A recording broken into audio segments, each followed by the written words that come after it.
All right, good evening. We're picking up our progress on the NFL's Big Data Bowl Kaggle competition. The goal here was to use the pre-snap information to predict post-snap what would happen. Where we'd gotten in the previous sessions as we had gone through the data, just did some basic data checks to make sure we have information in all the fields. Then we did some data discovery, just going through and getting an idea of what information is actually in all these fields. And then this was a good example of it. If you just took the rushing yards, yes, the field is filled. But what ends up happening here, you just take the mean. It's saying on every play, the average expectation when you're rushing the ball is 0.08. Now, this isn't actually true because there are both pass and rush attempts in the data. And so we had to do some filtering, and we found that there is a binary field had rush attempt, which would indicate that the player was rushing the ball. And the other thing is this player play data is every single player that's on the field for the play. So there are 22 people who are on the field, significantly bringing down the average, because if it was a rush, all but one of them would have rushing yards. And if it wasn't a rush, then that would also be a reason why they wouldn't have rushing yards. And same thing here for receiving. So once we had gone through and found those flag fields, we see the averages are about what I would expect on a rush. You're going to get about 4.5 yards. And then on a pass, when it's completed, that's the big difference here with the pass reception, is you have almost 11 yards per play. Now, this, remember, is that they're actually completing the pass, not that they are attempting the pass. And you can see here, then doing just a little bit of grouping by teams, try and get an idea here. So on average, Chicago got the best result from rushing, and then Tampa was one of the worst on when they had those rushing attempts. And we did similar things for the passes as well. And then we did some work here to group the data to include information about these specific players, like their names, what some of the other formation information looks like. So that's a little bit more down here, where so we started to get the formation, as well as adding the pass result and the receiver alignment. So adding more information beyond just the basic offensive information, just trying to get a better idea of how many receivers were on the field. The pass result lets us go back from, now, is it just a completion or is it an actual pass attempt? So if we wanted to look at this, not just how many passes had receptions, but how many passes were attempted, we could now do that with this information. And then we continued to work through the data set. And this was, now that we had that formation information, what did the averages look like for those? And so we saw here the empty formation was actually the most effective at rushing. But when we look at the data overall, it's because there were very few rush attempts overall from these from this formation. So across the NFL, there were about, I think it was 12,000 plays that had a completion or a rush, and then from the empty formation, only 95 times were those actually rush attempts. And you can see here, 756 times it was actually a pass play. So you're talking like about 12% of the plays from this were actually rush, and then it seems like that did a good job of catching the defense off guard and leading to a better average play result. And then similarly for receiving, we see actually the I formation or the single back formations, which are typically more run heavy, were actually more effective in the pass game. And we see that here, very similarly, the I form had receptions on 170 of the overall receptions, but you can see if we go up here, most of the time it was a rush formation. So 750 rushes basically versus 170 catches. So you're talking 80% of the time you would expect a rush on this field, and that's would typically lead you to believe that that is why you're getting more receiving yards on those, right? Because there's a give and take in football. You can either key in on the run and leave yourself a little more vulnerable to the pass, or the opposite. You can choose to defend a little bit better against the pass and give up more in terms of rushing yards. So then this was here just testing out the ability to filter based on certain teams, just proving out that we could do it with Arizona. And then going back to the rushing information, we saw that, where is it here? Tampa Bay was actually one of the worst when it came to rush attempts. And we looked into this and we found some very basic explainable reasons why. So this was individual player output. This is the formation by game, the amount of rushing and receiving yards. The not a number means that there were no rushing yards in the game. It was never attempted from the formation. And then here were the play divisions. So what we saw from Tampa is that they really only ever rush out of the single back formation. Otherwise, if they're in shotgun, they're way more likely to pass. And you can see here, 15-2 in this game, 16-1 in another game. This game, it seems like was a little bit more lopsided. There were barely any rush attempts in the game. A similar one here. They didn't really attempt to run the ball. They threw the ball predominantly.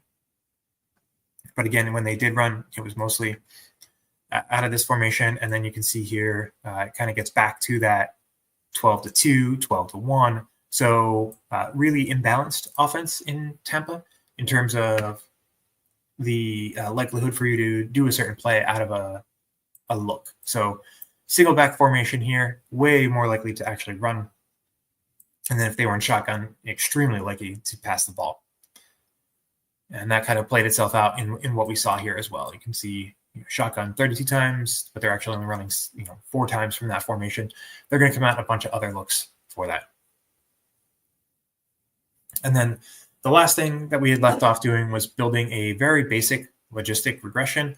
All we were trying to do is, based on the information that we had, if we could actually predict if it was a run versus a pass play.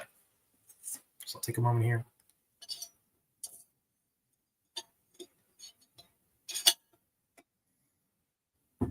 And what I had actually seen here, this is this way because when I tried to make the rush flag field to tell if it was a rush versus a pass, it had thrown off the data a little bit. So we had to do some cleanup here. We had to reset the indexes once they were joined together, then drop out that index field. And then this is a in-place replacement. So it's just replacing the data set without having to formally present it. Otherwise, it makes a copy of the data set. And then, yeah, here's that rush field where we're just making it. It's a 0 if there are rushing yards. Otherwise, it's a 1.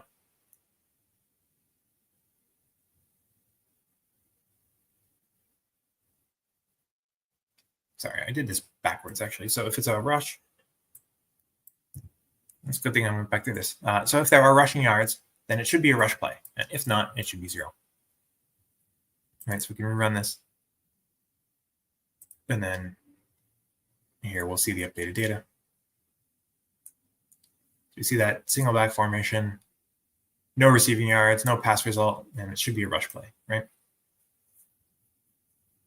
Same thing here.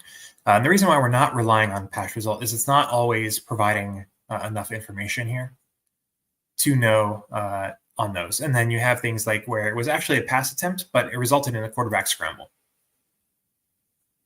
So they did actually get rushing yards, but it was intended to be a pass play.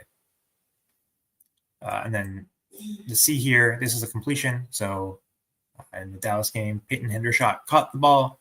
It was out of single back formation. He got 3 receiving yards, and it was actually a rush play. So then going through here, we are just trying to predict the data off the very basic information that we have. So we have an offensive formation. We have the team's abbreviations, and we have what the receiver alignment is on the play. So you can see those fields right here. The receiver alignment, we have just what team it is, and then the formation for the play. And then I'm doing a little bit of data separation here in terms of creating a training and test split in the data. I'm saying to not feed 20% of the information to the model, to use that so that way we can do the predicting. We're doing a very basic logistic regression model here. And the pre-processing, all we're doing is we're one-hot encoding these categorical variables. If we had numerical variables in here, we would do scaling to bring them down to be an average of 0 with a standard deviation of 1. But we don't have that yet. We will get to some of that today in what we're doing. And then we're just fitting that model. We are then making a prediction based on the test set of the categorical informations. Give me the prediction of the play. And then just give me an accuracy score, which is very, very simple. What did I predict, and was that actually the case? And what we see here is we're about 70% accurate to what the actual result of the play was. And that's a pretty good start for it. So if we know just 3 pieces of information in a given game, we can predict with 70% likelihood if they're going to run or pass the ball, right? So you're almost always going to know these information before the game. You're going to know, are they, what team is it? Is it Dallas? What formation are they in? Are they in the shotgun formation versus the single back? And then how are their receivers aligned? So there are groupings here where you will have 4 receivers on the field. And so this is telling you how they are aligned on the play. You have 3 receivers on the left side and then 1 receiver over on the right side. This is all from the perspective of the quarterback and the direction that they're going on the field. So if you're looking at the screen this way, right, we'll use this line here is our quarterback. We would have 3 rows over here in the case of the 3x1, where there would be 3 receivers. And then this last row here would be where your receiver is. If it's a 2-2, well, then based on this line, these are your 2 on each side, right, of the formation here. So then, with just those 3 pieces of information, we can predict with 70% likelihood what the actual outcome of the play is. And so looking a little bit at the information that we have available to us from the table, and I'll pull this, share this out in the chat. Just as a reminder, this is a list of the data fields that we have available to us from the data set that they provide. And so once we have that, there are a few fields that I think are going to be of use to us. So from the play data, if I go back up here, I think it's going to be good to know 3 pieces of information there. We have the what quarter of the game are we in, right? That's going to determine some of the information there. What down is it? Typically on the early downs, teams are more likely to run the ball versus pass, and then the yards to go. If you need more yards for that first down, you're also more likely to pass the ball in those later downs. So those are available to me from the play table. So I'm going to go back here. Where is that? So not the player play table, but the actual play table.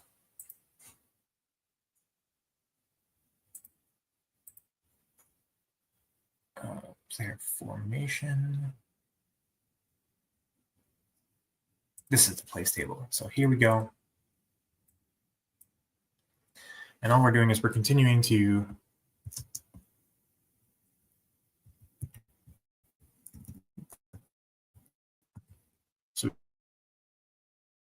we've got the quarter, we've got the down.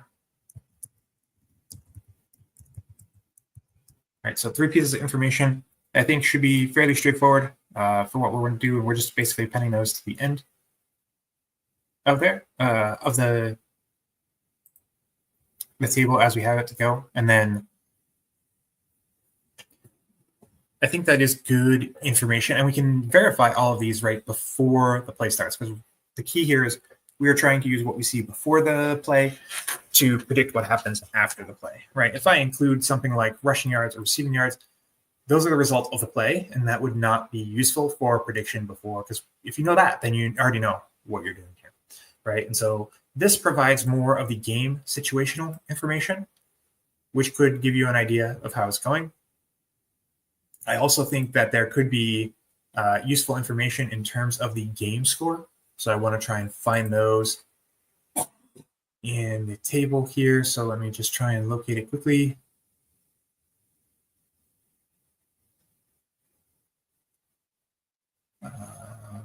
Possession teams useless. Here it is. It's also in that same play table. So we have pre-snap home score, pre-snap visitor score. Now we will need, okay, so not only yards to go, I think there would also be, we will need to come up and figure out who's the home team, who's the visitor team, and make sure that we are actually getting the difference in those when we join that into the table here for the team. We have the game ID and the play ID, but we need to know who's the home team on that and then who's the visitor team.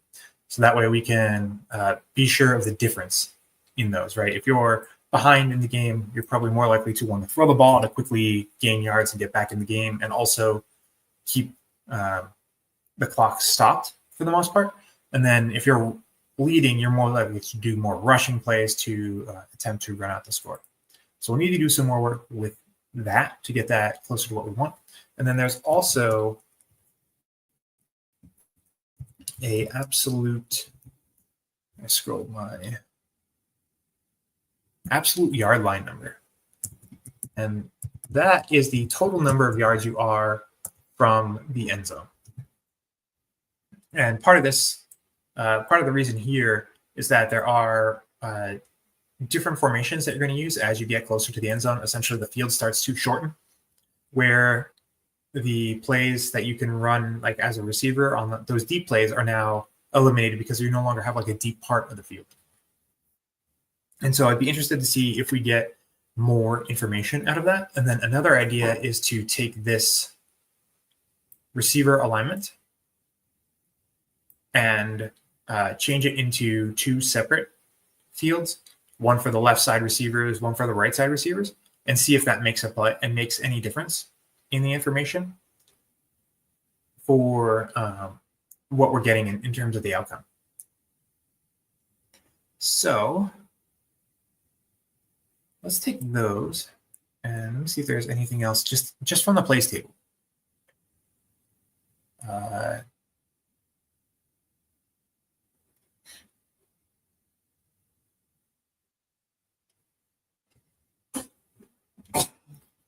Okay, everything else is like a result of the play in that table. So let's go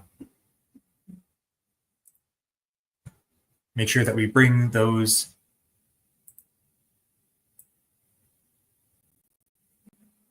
pieces of information down to the bottom. So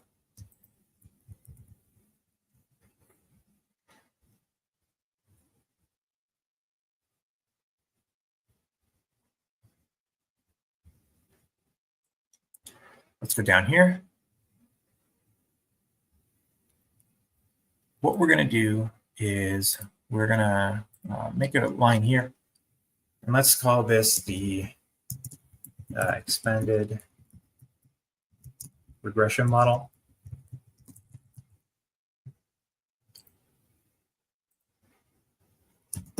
The following fields have been added.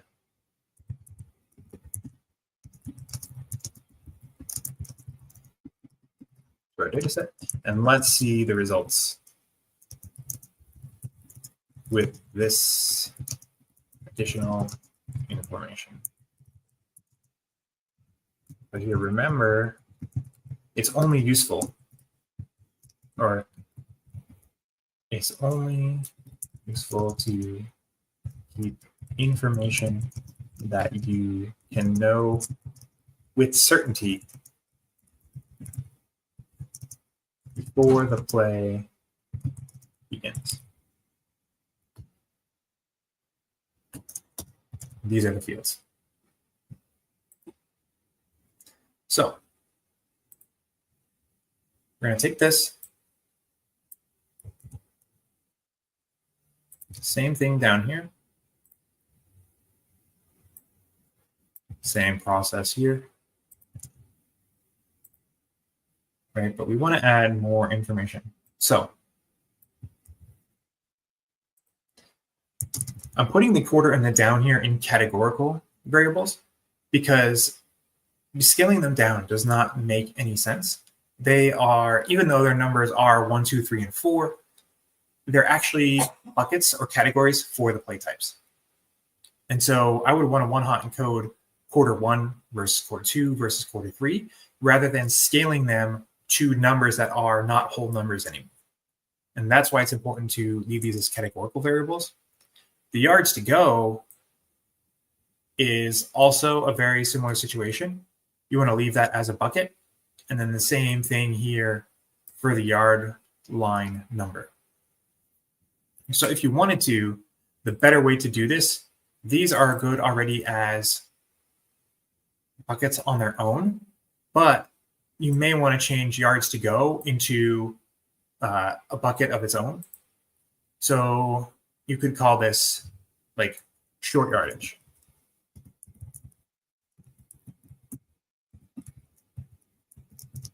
And the idea here is that you are taking the yard data enhanced.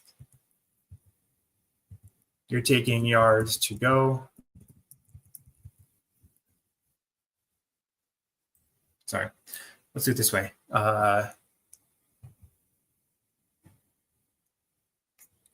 Let's do yard bucket.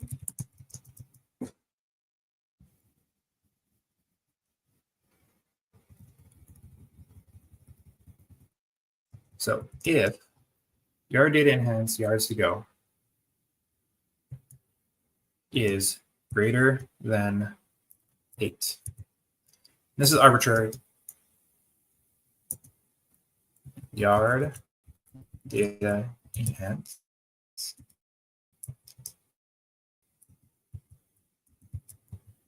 short, or sorry,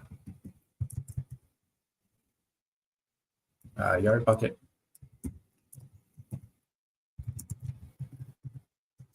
equals long.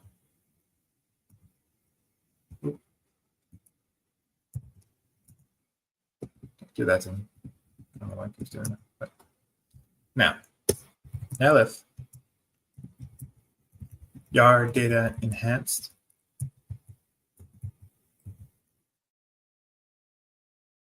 yards to go is less than 3,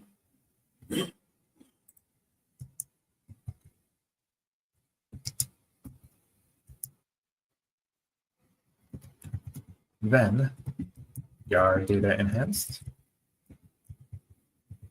yard bucket equals short.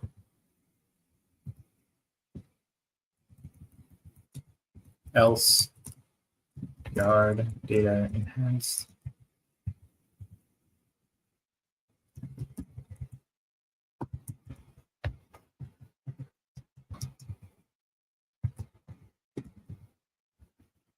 so 3 buckets. Short yardage situations, medium yardage situations, and long. Right?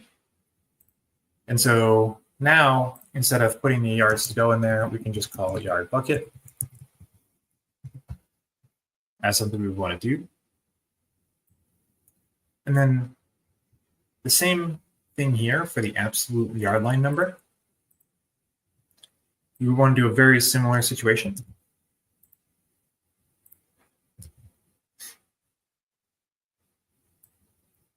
So we're going to just change these all to absolute yard line number. Instead of yards to go, we're putting all of them in here.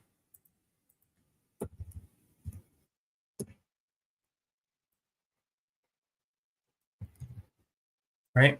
And then I'm going to call this the distance bucket.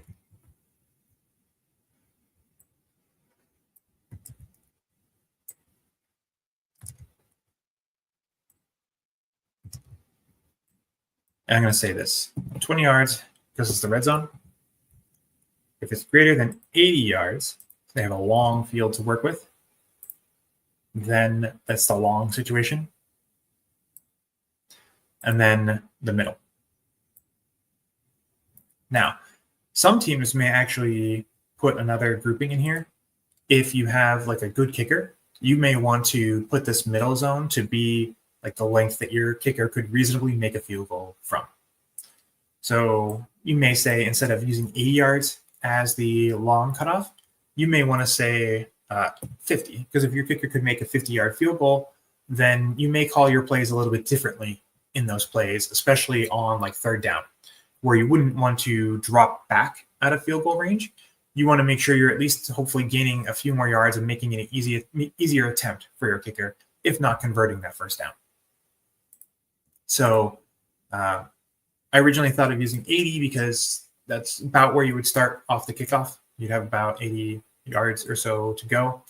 But instead, I decided on just use the mid-range as like what your kicker could use. And this is probably going to fluctuate from team to team. And then there could also be an additional bucket where you're backed up near your end zone. Usually teams will choose to run the ball in those scenarios to try and get a few yards out before they change their play calling. So theoretically, there could also be a fourth bucket here. But I think we're just going to leave it here, and we're going to see if there is any power to these fields in terms of it. So now we need to add that distance bucket into the model that we have. So we have these fields from our earlier model. We've now added in the quarters, the downs, the yard buckets, and the distance buckets. And I think those are all going to be valuable. The score information we still need to do a bit of work with. Let's leave that to the side for now and just see if these give us additional power. And then we'll come back and we'll figure out the home score versus the visitor score, because that's a little more challenging for us to figure out directly. We have to pull in the game information to do that, and I want to make sure that we get that part right. So let's see here.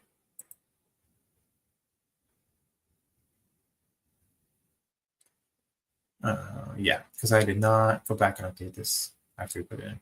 So here we are, going back here, right? We added those new fields to, or appended those new fields to the data set. We're coming down here. This is the previous prediction information. Let's just do, and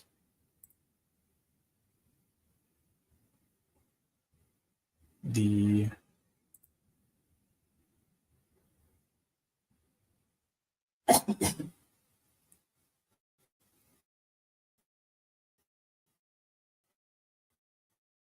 so let's do that here.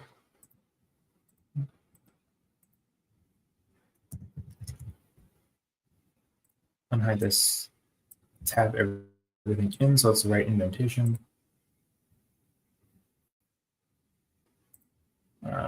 Yeah, I'm gonna have to adjust that. Okay.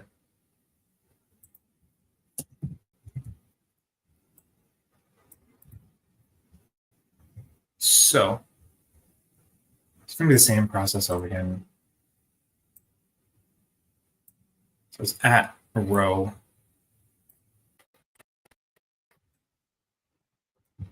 Okay. And the outcome that we want. So this looks like this.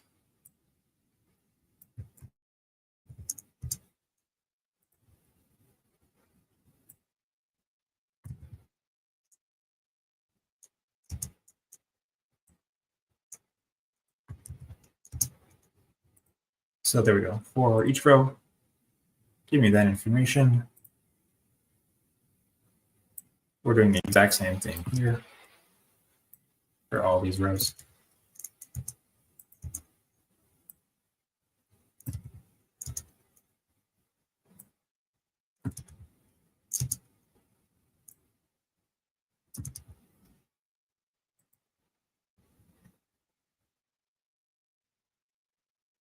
So once that's there, We're going to go ahead and do the splitting. Why is Rush missing?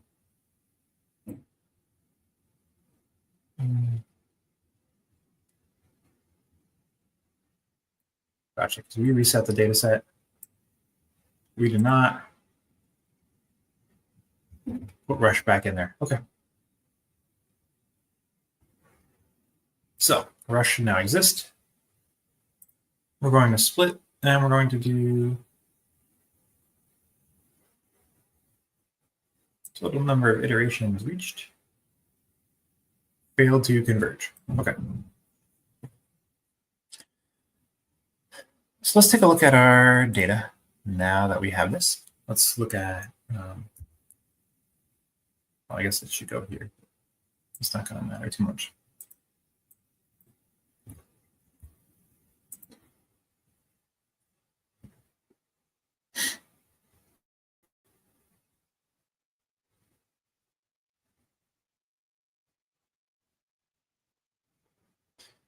So why did I fail to converge? Let's do this. Let's take out the quarters and the downs, because I feel like they may be numeric in the data sets, and that may have thrown issues.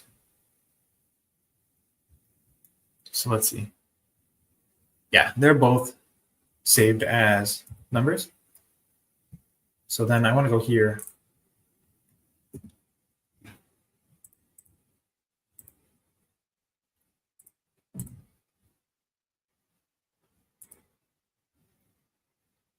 Interesting. So even that threw issues.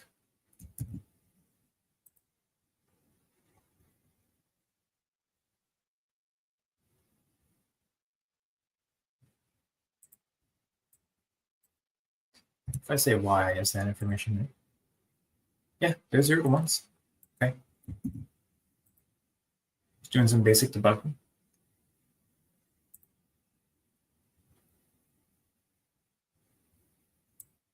Let's take out that distance bucket. So now we just see team, receiver allotment, and the yard bucket.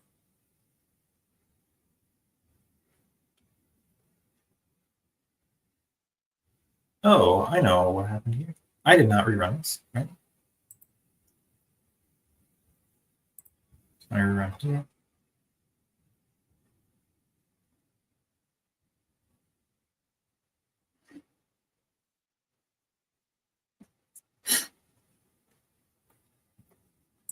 So I go to xtrain.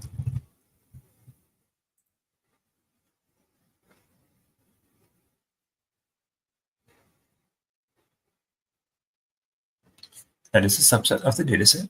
That part's fine.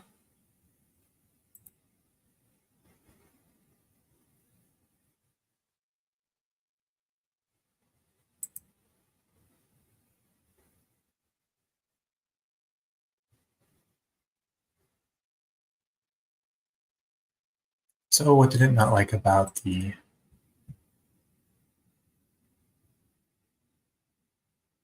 new categorical variable that we made?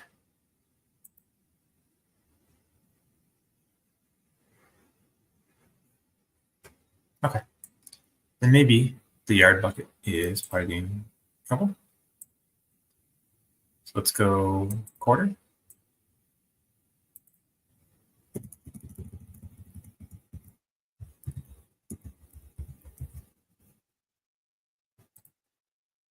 Right.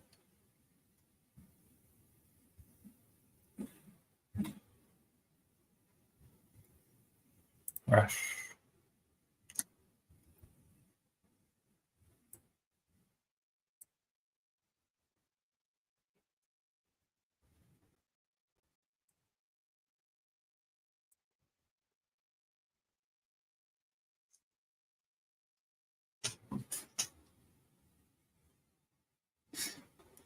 So if I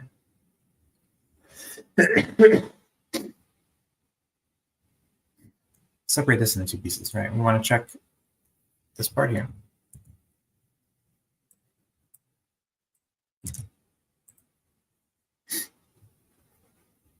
So now this can come out. If I try and fit the data, here we go.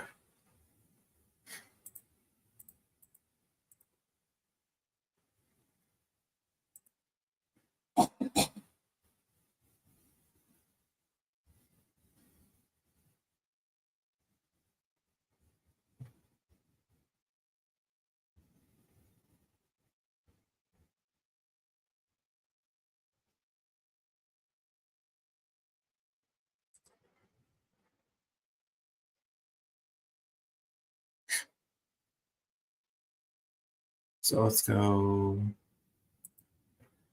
to our sklearn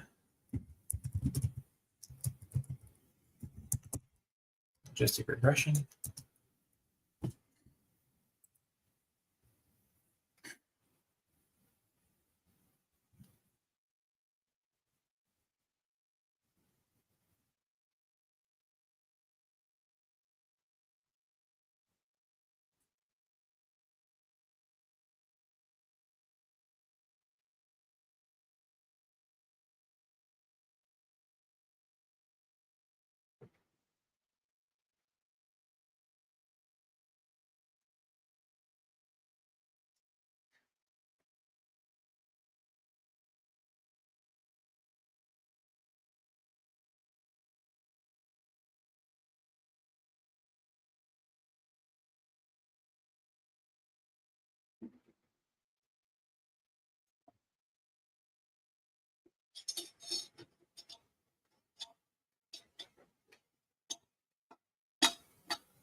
Let's see here.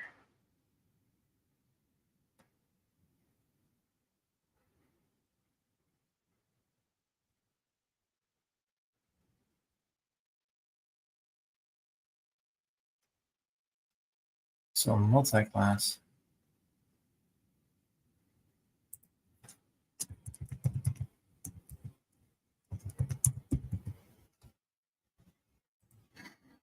If I do this, let's see if we get, nope, still failing. OBR is one versus the rest. So you're saying there's basically one outcome that you're interested versus the rest of them. In this case, we're trying to predict run versus pass. So we're trying to identify run versus pass. So one versus the rest in this case is just the same as rush versus pass.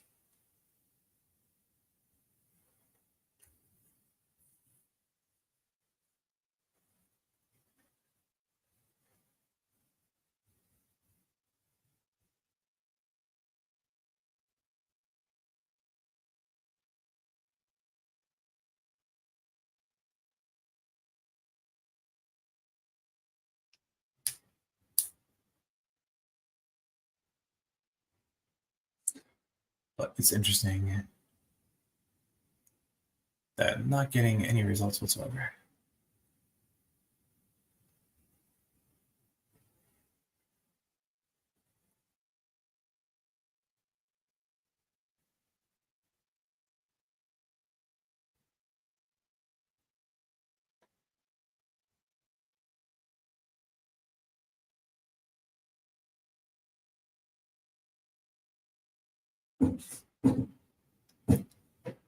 So what can we do here?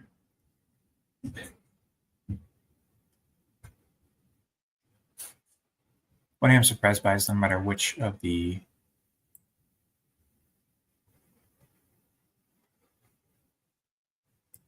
information is added here, we end up with a this error message.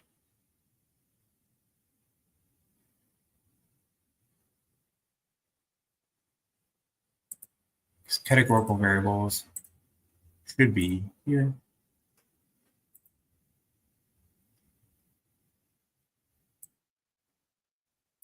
And we're still encountering this. So because realistically, quarter could be first, second, third, fourth.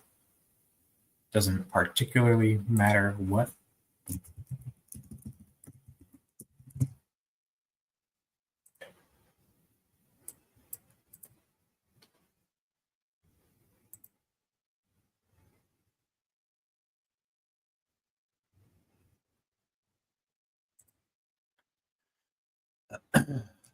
So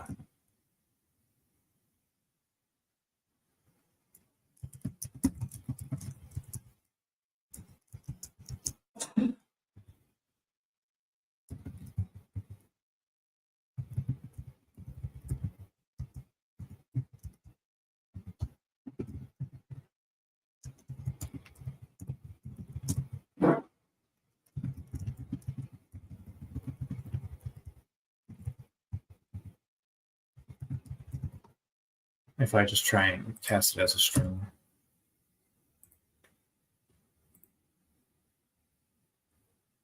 Will this actually change anything?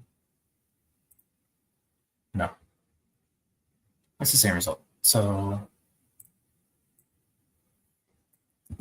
here.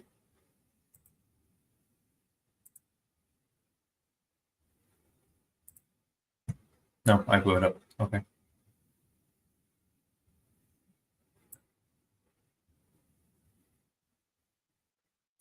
Come back here.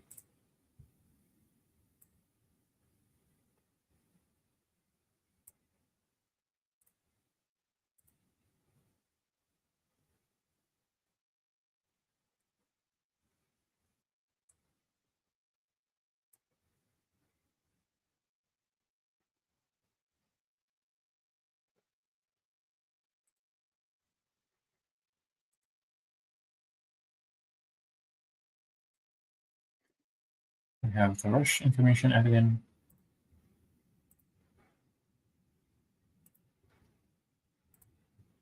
That part's fine. Now if I add the yard bucket, this was the X from beforehand.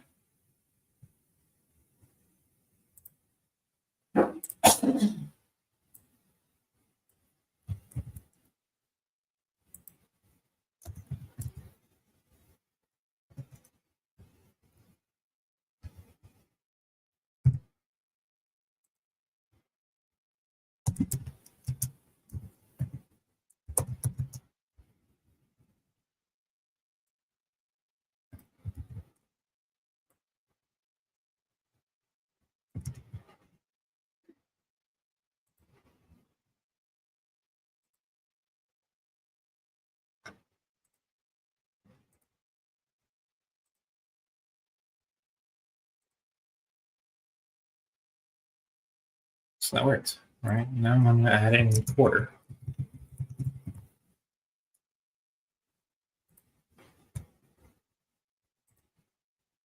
And do the same process. Now it fails to converge. LBGFS.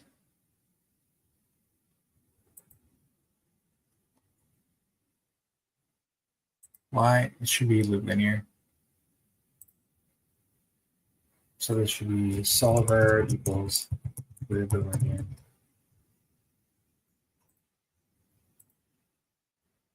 Yes. Okay. Everything is going to be linear between 0 and 1 in this case. So we don't need any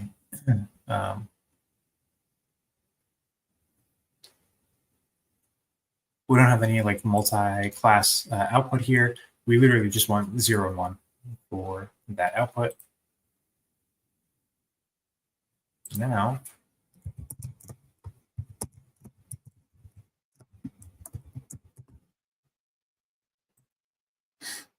%70% accuracy, or sorry, 70.7% versus 0.5. So just adding the quarter. It gives us very slight predictive power. But now let's bring in the rest of those fields. So I'm not sure if this was actually needed, but I want to go here. We want quarter down,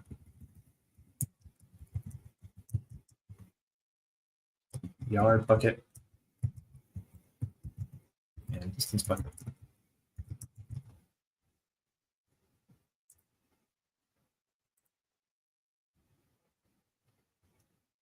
Take this out of its own. And so now we're up to 72 roughly percent accuracy. So they didn't add a whole lot of information that we did not already have. From here, it gave slight increase to our predictive outcome, but if you're talking going from 70 to 72%, it's not a large increase from before. You're talking like we got a 2% more likely outcome here, but given how few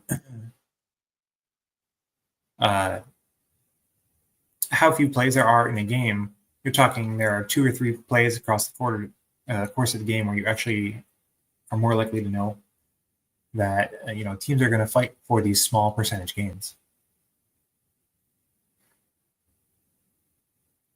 So let's see here. So we have yard bucket down, distance bucket. Let's leave this model here and let's go to, let's use a random forest model to try and see if we can generate better output here. The challenge with random forests versus the logistic regression that we just did is that it will be harder to actually explain how you got to the conclusion of the performance of the model.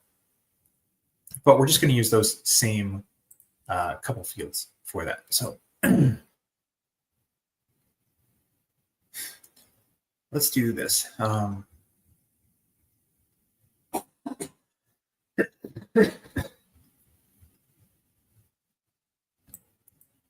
So we have,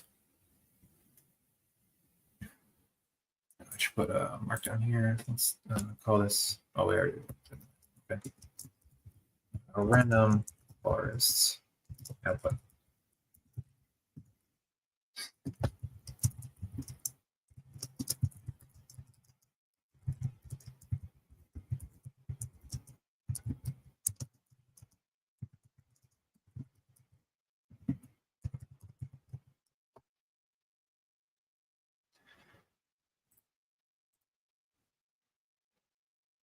So any SK learning. So from SK learning ensemble. Oh wow. Okay. So it started to autocomplete this for me.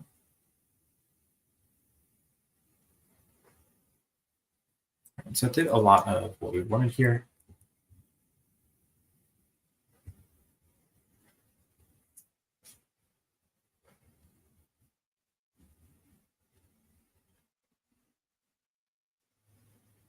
But I still want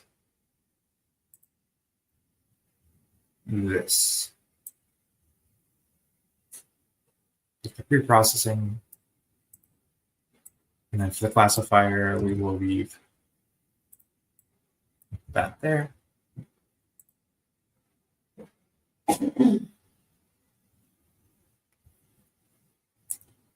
So let's do this.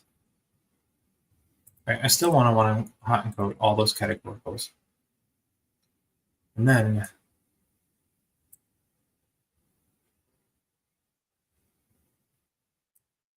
instead of doing, I'm going to do it this way.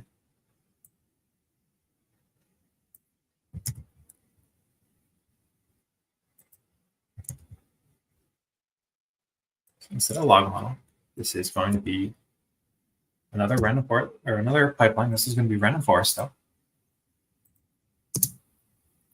And then we need to close this out.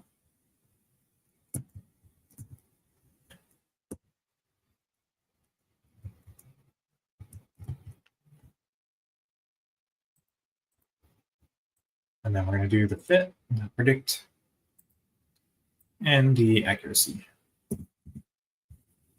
So let's take this to its own.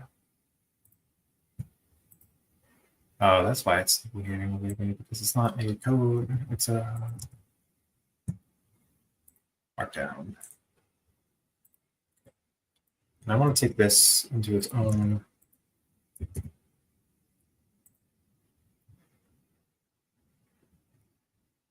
ensemble. Okay.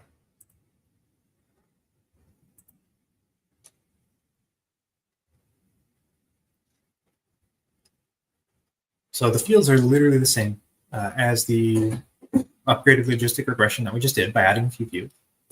And interestingly enough, we actually get worse model accuracy here. So we've done I would say, a good job with the logistic model in keeping it down to just a few very important fields, because we're not getting really any more predictive accuracy on those plays, right? Knowing what knowing whether it's a run or a pass play. So let's also try and do this with a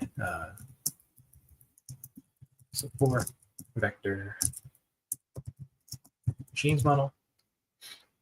Now it should be a very similar situation here, where we should get better results overall, but maybe it's just we need to add more fields to it, because these are usually really good at paring down to exactly what we need in terms of the model. So support vector machine should come from it's the same as SVM. Okay, from sklearn.svm, then import support vector classifier, and then we now want to keep the same SVC. Should be linear. No, it should not be linear. It should be. No, it is still linear. Okay. So I've got my one hot encoding. I've got there predicts, and then the accuracy function should be the same here.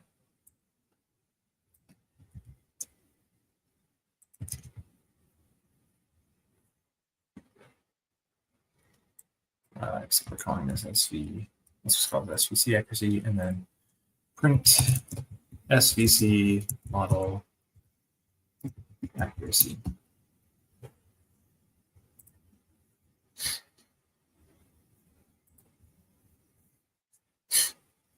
Shouldn't take more than a moment here.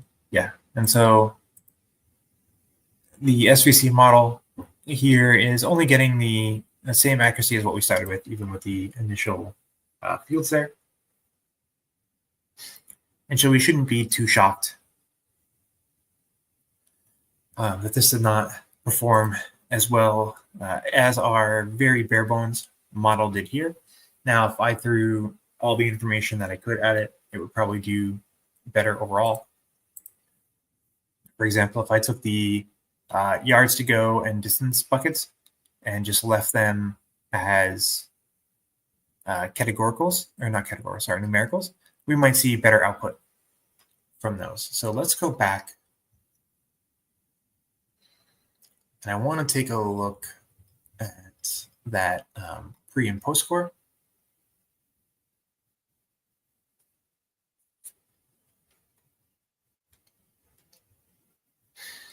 Right, there it is.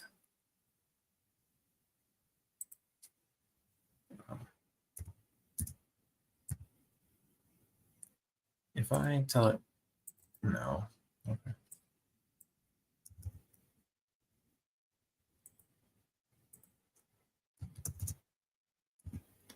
So I do want to separate these.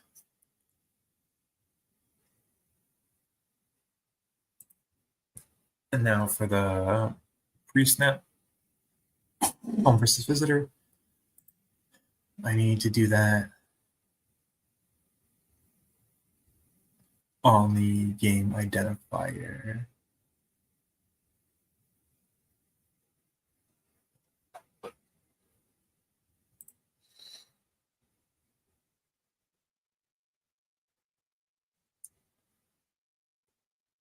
Okay.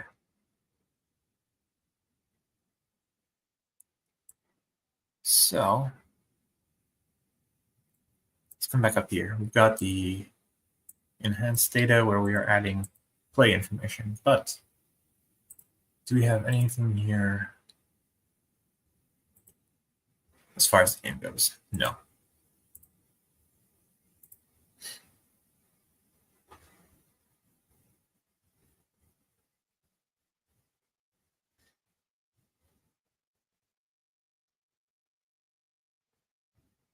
All right, we've got player play, player information, plays information.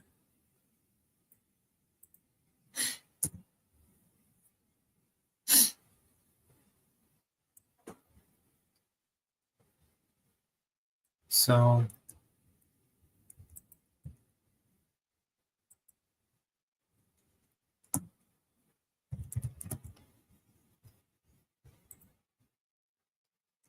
here we want the right to equal games.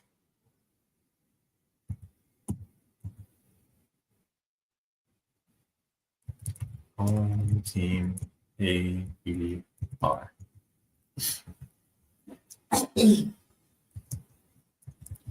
Now equals inner. And then what is it on? Yeah. On equals game ID. Close.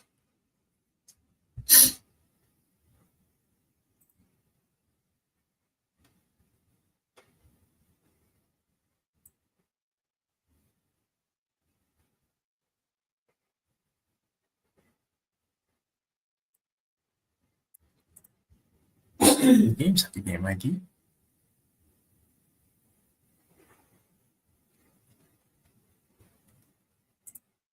So what did it not like?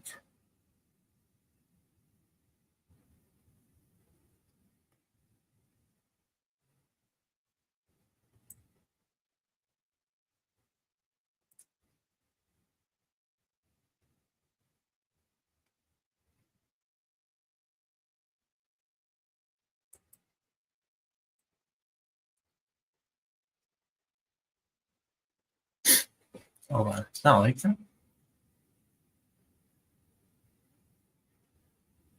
It came back on line 13. Well, that doesn't make any sense. The only thing that's new here is this.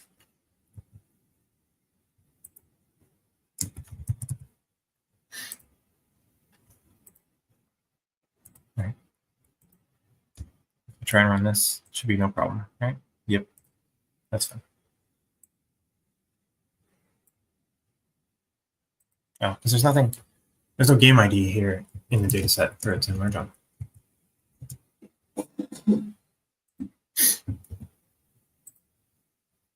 Ta-da. All right. So we've got that. And then coming back down here,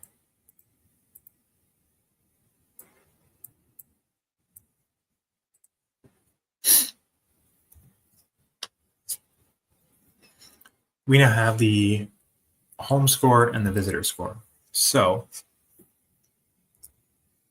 for row in, actually, I'm just going to copy here. Right? If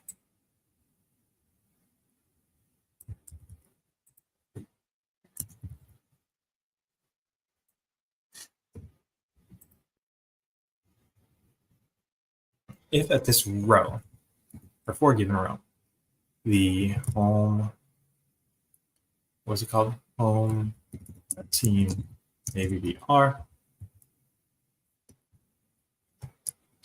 equals the same thing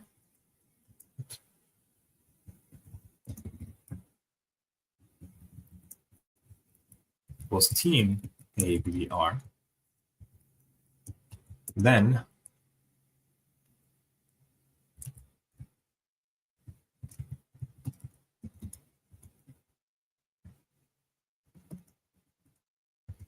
score diff equals, and let me just do this. So if it's the home team, right, you want the pre-snap home score minus the pre-snap visitor score.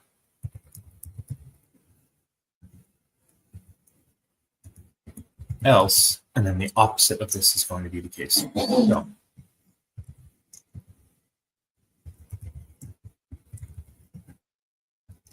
and negatives are fine. You're now pre-snap visitor score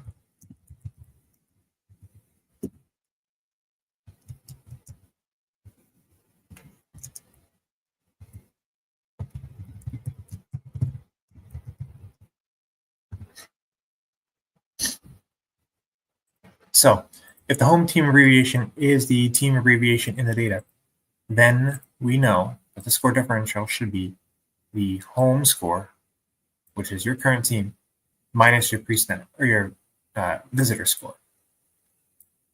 And then the opposite is true. So if you're not the home team, you want the visitor score minus the home score. So you have an idea how close the game is relative to your opponent. Now, this should give you a numerical result. Home team ABBR. Why did that not come through? So let's see here.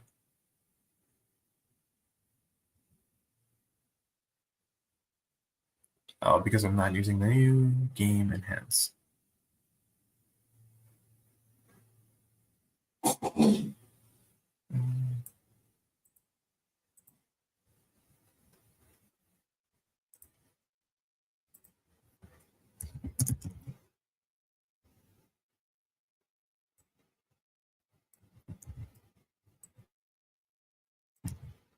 I'm going to need this everywhere. Actually,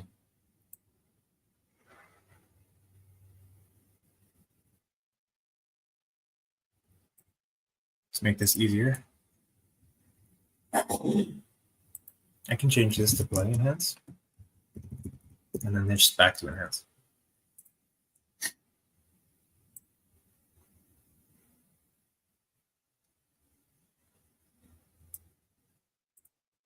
Then this needs to be updated.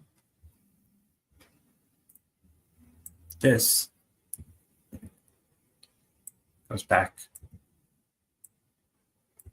because then I don't have to go through and update each row or each transformation that we did after this.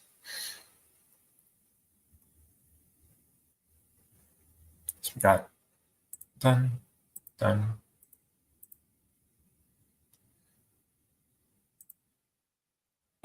Now we need numerical variables.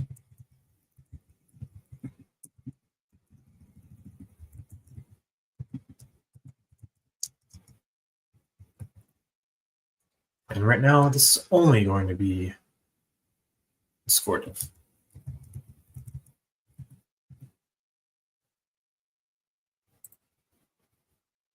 Now I need to write into things like this.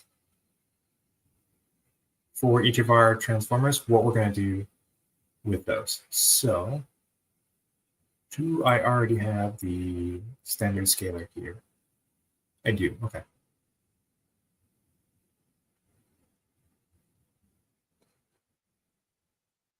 So this is going to change nothing in the original. But we're going to come here, and in the pre-processing, we're going to put the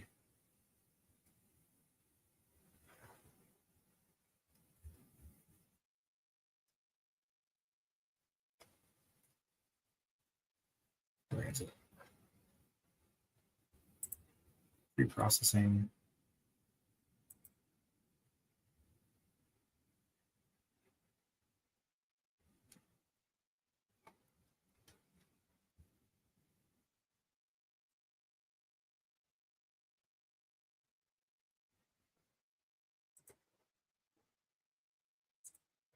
Okay. Do this right? No, I did not. It goes here.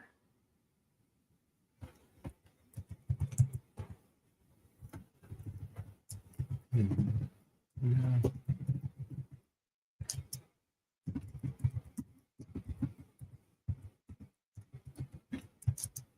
We want numeric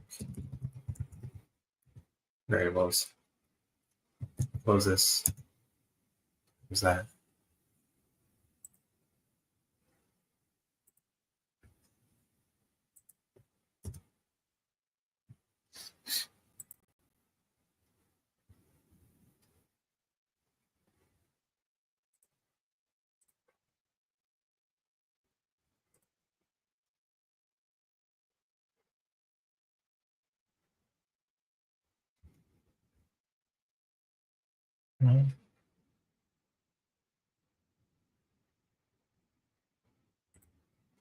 So we come here to X. I need to make sure scored. See if it's not there.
Oh.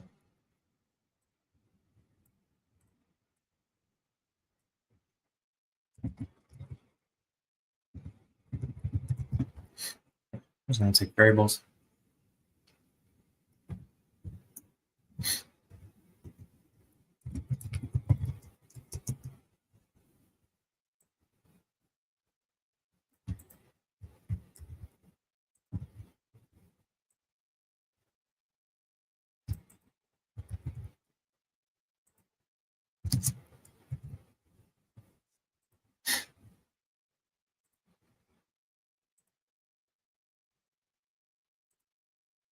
Now, just by putting in the score differential, we're up to 73%. So almost a full percentage point in accuracy for better understanding a bit of information about the game. We'll see what we get on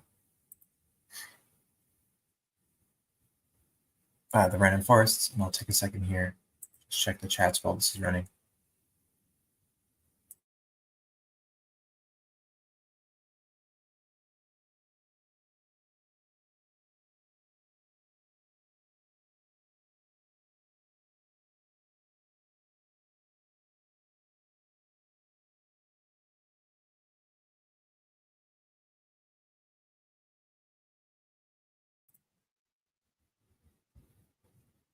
So random forest accuracy actually dropped by the 2%. And then the SVC, it's the support vector classifier, fell slightly. So again, we're getting more predictive output in terms of knowing if it's a run versus a pass, but not necessarily, or not getting as much of a lift when we do the random forest and the split vector machines. So the nice thing here is with the logistic regression, we have easy ways to explain what we're referring to as important to the model. Right, so we had the offensive formation abbreviations for the team, which team we're interested in, the receiver quarter down yards to go as a bucket, and then distance as a bucket. And what we can actually do here is I want to bring this here because I want to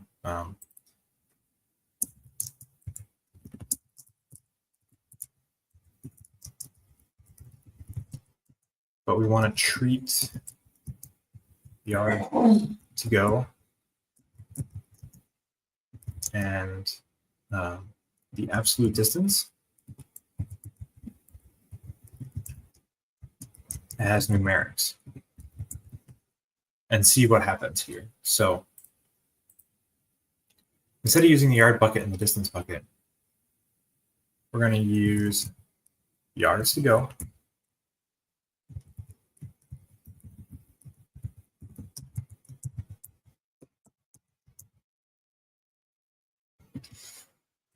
absolute yard line number here. And I'm going to take these two fields out. Because they're going to be highly correlated to one another, we don't want to have them essentially creating issues.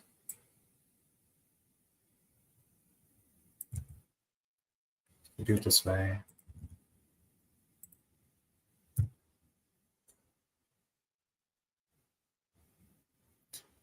I shouldn't have done that here.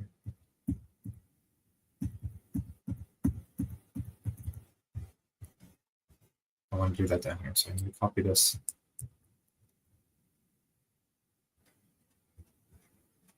There you go.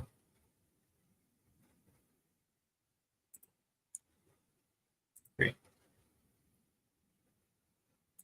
So this should be first go. Absolute.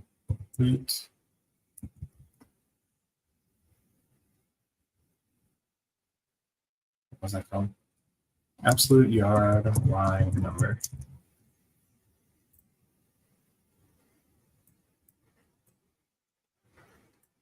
This here.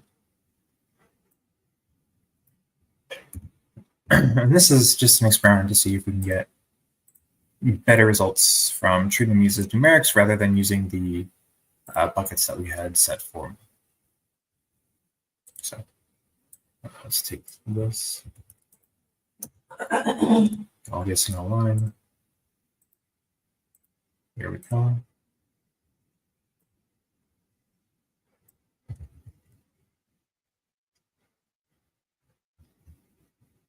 Yeah, it's not going to work for that one. It's going to work here.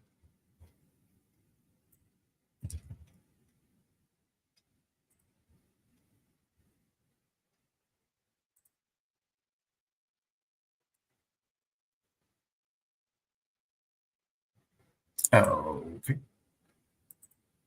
So it should come out here.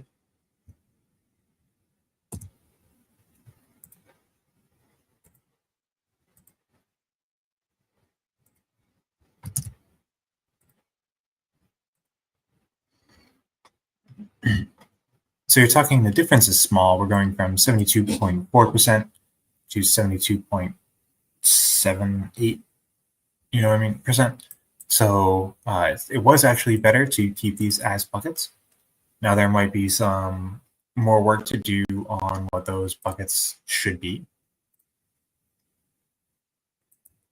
to get better output. Like depending on the team that you are, you may actually consider 7 yards, right?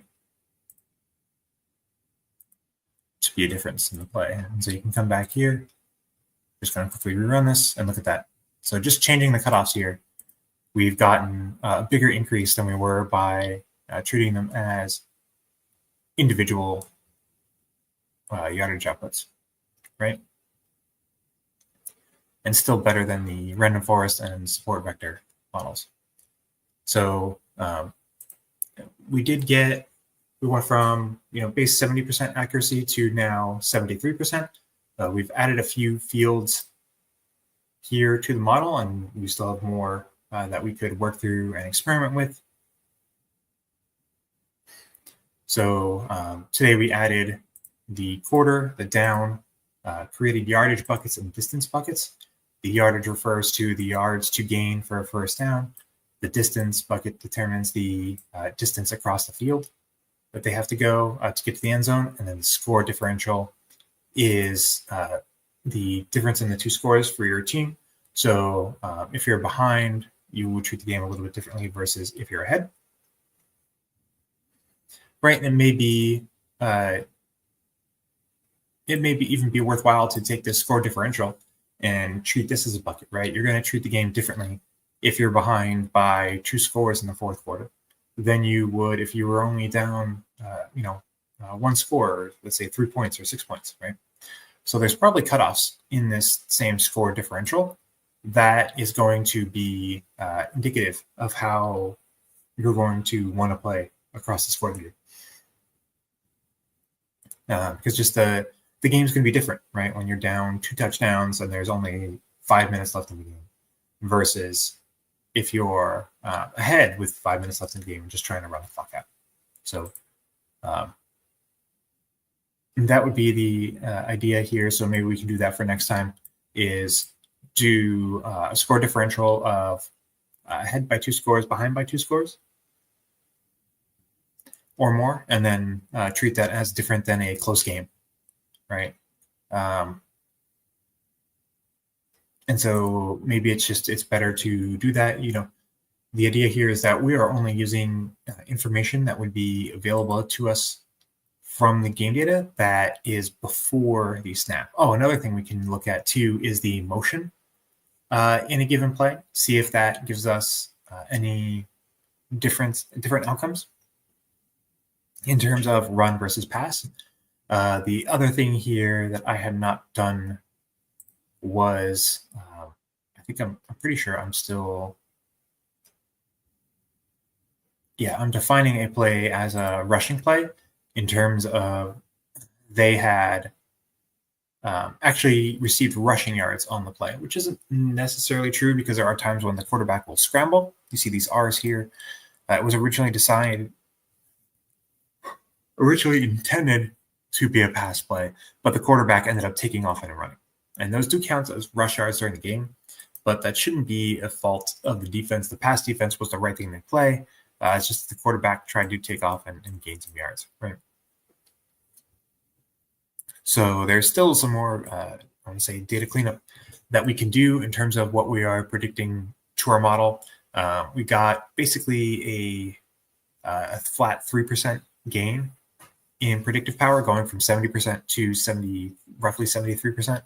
Right now, we are 73.1% for those, and I think we can do a little bit more here to squeeze out some increases here. Because if we know 3 times out of 4 we can be right, there's definitely some more information that we can do here. Another thing is to look at motion before the play. So sometimes you'll see receivers changing where they are in the field, or quarterbacks make adjustments based on what they see. So if we can say, was there motion before the play, yes or no? Did we have the right call and maybe they made adjustments? Or were we expecting, did we make the right adjustments even to their adjustments? Would be harder for us to tell. But at least we would have an idea of how well we did if the quarterback didn't make any adjustments versus if the quarterback did make adjustments, right? Because then you can start to see, okay, quarterback came out, set their play. Defense goes out and sets their play. But then the quarterback makes a change to the play call and moves the formation around. Did the defense make the proper adjustment to it to get a better outcome or worse outcome? Or did the offense, by changing the play, end up with what we would hope would be the better outcome by making the change. So a few things for us to do next time. It'll probably be Wednesday. Yeah, Wednesday this week that I will do this again. We'll spend probably another hour and a half to 2 hours like we did today going through this. Hopefully you guys find this useful. If there's anything that you would like to see in terms of what we're doing here, or you think there's useful information that we can add to the model, please feel free to leave a comment, so that way we can work together and hopefully get a better outcome here. Last time we had done just a very basic model. Today we made some improvements to that just to try and get better output. And you can see here, even with a very simplistic model in terms of logistic regression, we're actually doing better than some of the black box models where you can't actually tell or easily explain what's happening in the models here. So you have the random forests, and its accuracy is actually worse than ours. Now, all we're doing is predicting run versus pass, but it's a good place to start. And the same thing for the support vector machine classifier. It's at 70% accuracy, which is where we, it's still behind where we had started today. But you can see here, just by doing some basic understanding of the data, some cleanups and some bucketing, you're going to get better results and more explainability, because remember, the end goal of this is that you are going to be presenting your findings to members of NFL teams. And so they don't necessarily need to know the technical explanation on how you got what you were going to, how you got your prediction. Instead, what you're saying is, or instead what you're trying to present to them is, yeah, if we have this information, we can predict the outcome of the play based on whatever information that you're using here. And these are, like I said, all information that we would have before. We know what formation, if we're looking at this from the offensive perspective, we know what formation we wanted to be in. We know basically then what our receivers were going to be. We know the game situation, so the quarter downs, yards to go, scores. With 73% accuracy, we can tell whether it's going to be a run versus pass with just that information. And so next time we're hoping that we can add a little bit more to it.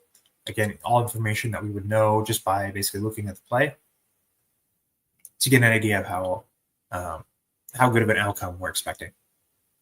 So I think we've got good progress today. Like I said, we got a flat 30% increase in the model accuracy. We're going to do more with the fields for next time. And hopefully we can get up to, I want to say close to 80% would be nice for next time. So I will see you all on Wednesday. Thanks for watching, and hopefully you all find this useful.